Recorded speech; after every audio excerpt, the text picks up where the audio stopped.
సిద్ధమవుతుంది అని అర్థం. నెక్స్ట్ మంత్ దీన్ని తీసేసేయచ్చు. పెసలు ఆల్మోస్ట్ రెడీ అయినట్టు లెక్క.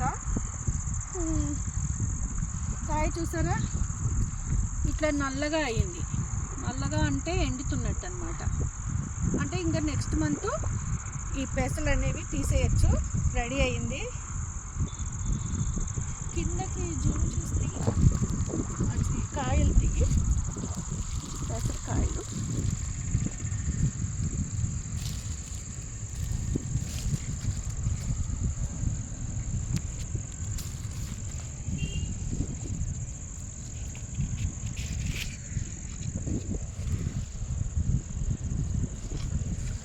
ఇవి ఇట్లా రెడీ అయినాయి అన్నమాట. మొత్తం కాయలన్నీ రెడీ అవుతున్నాయి. పూర్తిగా కాలేదు, ఒక్కొక్కటి రెడీ అయింది ఇట్లా. సో ఈ కనిపించేదంతా కూడా పెసలు అన్నమాట.